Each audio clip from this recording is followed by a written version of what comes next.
मोअज़्ज़ज़ ख़वातीन हज़रात अस्सलाम वालेकुम। आप देख रहे हैं red line news USA YouTube channel और पाकिस्तान के सियासी मंजरनामे के साथ मैं हूं शफ़क़त अमीर संधू एडवोकेट और मैं आपसे मुखातब हूं मदीनातुल मुनव्वरा से। बड़ी अहम जो है वो मूवमेंट हुई है पाकिस्तान के अंदर और मैं समझता हूं कि उसके ऊपर बात करना बिल्कुल एक सहाफ़ती ज़िम्मेदारी है, फ़र्ज़ है। क्योंकि मैं वकील भी हूं और एक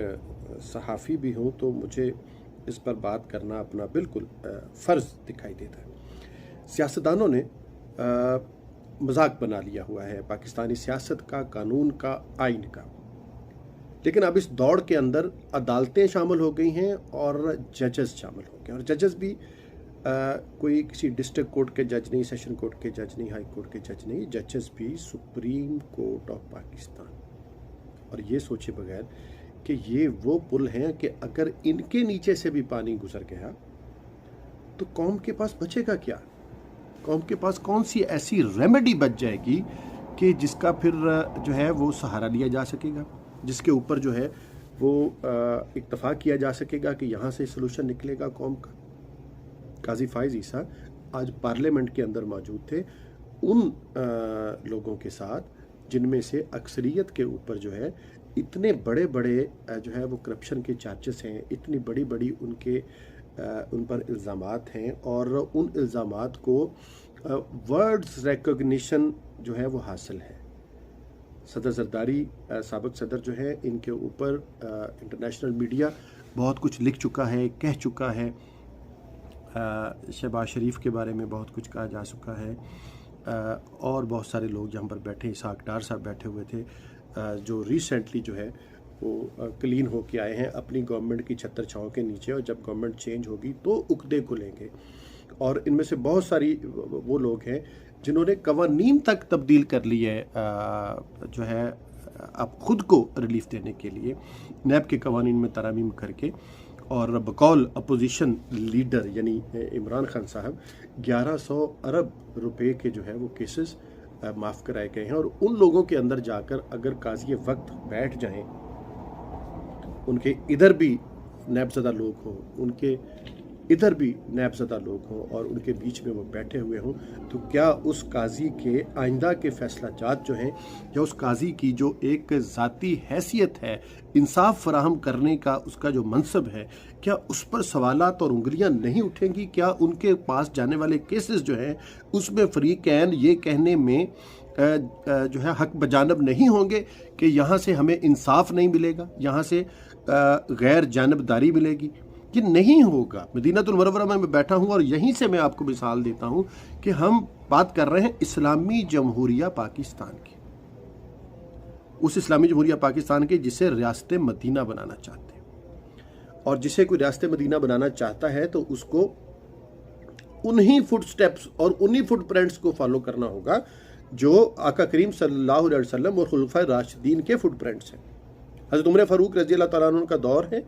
और हज़रत अली करमुल्लाह वजह उनके साथ एक ज़मीनी नशिस्त में, बड़ा मशहूर वाक़या है, इसमें थोड़ी बहुत जो है वो रवायती तौर पर तब्दीली हो सकती है, लेकिन मेन उसका जो मगज़ मैं आपके सामने रखना चाहता हूँ वो ये है कि आप दोनों हजरात जो है वो खाना तनावल फरमा रहे हैं, और एक अरबी जो है, अरबी जो है या बद्दू जो है, वो मौका पर आकर वो बावाज़ बुलंद खलीफा से मुतालबा करते हैं कि अली जो है इसके ऊपर मेरा एक दावा है वो सुना जाए, और वहीं पर अदालत लग जाती है। अब अदालत कैसे लगती है कि उमर फारूक जज हैं और अली जो उनके साथ चंद लम्हे पहले खाना खा रहे थे दोस्तों की तरह, उनको खड़ा कर दिया जाता है उस बद्दू के बराबर जो मुद्दई है, जिसने दावा कर दिया, और अली करमुल्लाह वजह को अली कहकर पुकारा जाता है, कुनियत से नहीं पुकारा जाता, और कहा जाता है कि ये आपके ऊपर दावा आ गया है, इसको सुने और जवाब दे। जब हज़रत अली करमुल्लाह वजह उस आराबी को जवाब देते हैं तो उस जवाब से वो इतना मुतमैन होता है कि वो ना सिर्फ दावा वापस लेता है बल्कि माजरत खा होकर वहाँ से चला जाता है। तो हज़रत उमर फारूक जिन्होंने दावा सुनने के वक़्त कहा था कि अली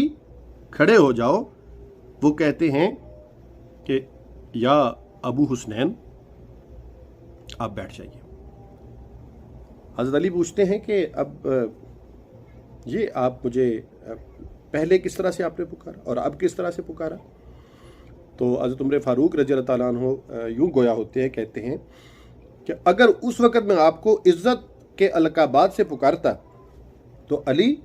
क्या मुद्दई के दिल में ये नहीं जाती कि मैं फ़ैसला तुम्हारे हक़ में करूँगा, तुम्हारे खिलाफ फ़ैसला नहीं करूँगा, क्योंकि मैं तुम्हारी इज़्ज़त करता हूँ। और अब मैं तुम्हें इसलिए इज़्ज़त से बुला रहा हूँ और अलक़ाबात से पुकार रहा हूँ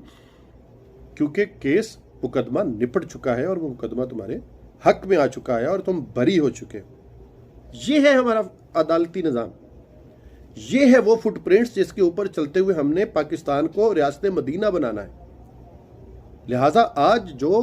काम काजी फायज ईसा साहब ने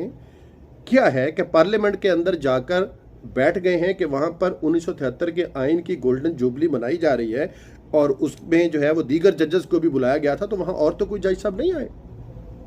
और चीफ जस्टिस तो आप नहीं हैं, आप तो होने वाले चीफ जस्टिस हैं। आपने तो अभी आना है अपने मनसब के ऊपर और आपने खुद को पहले से उन लोगों में बिठा दिया है जिन लोगों के केसेस आपके पास, आपको भी पता है और पूरी कौम को पता है कि आने हैं। इन लोगों ने बतौर मुल्ज़म, कभी बतौर मुद्दई आपके पास आना है, क्योंकि ये हमारी सियासत का कांस्टेंट है। आप लोग चले जाते हैं, एस्टेब्लिशमेंट चली जाती है, वहाँ अफराद बदल जाते हैं, लेकिन ये कौम के मुकद्दर में पक्के लिखे हुए बंदे हैं। ये जाएंगे तो इनके बच्चों ने आपके पास आना है, हमारे पास आना है। तो ये एक ऐसा काम आज हुआ है जिसके बाद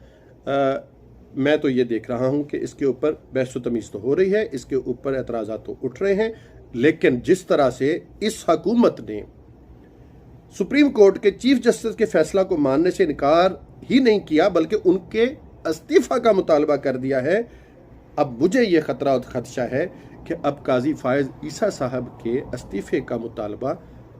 भी मंजर-ए-आम पर आएगा और वो लोग करेंगे जिनको अब ये उम्मीद पैदा हो गई है कि अगर खुदा ना खास्ता काजी फायज ईसा साहब के पास कोई सियासी फैसला जाएंगे तो वो उन लोगों की तरफ उनका रुझान होगा जिनकी मेज़बानी में आज उन्होंने पार्लियामेंट में वक्त गुजारा है। आप मेरे मौक़िफ़ से इख्तलाफ भी कर सकते हैं और मेरे मौक़िफ़ की आप हमायत भी कर सकते हैं। मैंने अपना नुक्ता नज़र बतौर वकील, बतौर मुसलमान, बतौर पाकिस्तानी और एक सहाफ़ी होने के नाते आपके सपुर्द कर दिया है। आज तक के लिए इतना ही। मेज़बान शफ़क़त अमीर संधू एडवोकेट को इजाज़त दीजिए। अपना ख्याल रखिए, अपने इर्द का भी और पाकिस्तान के कानून और आइन और आज़ादी का भी तहफ़्फ़ुज़ हर शहरी का फ़र्ज़ है, उसका भी ख्याल रखिए। पाकिस्तान जिंदाबाद।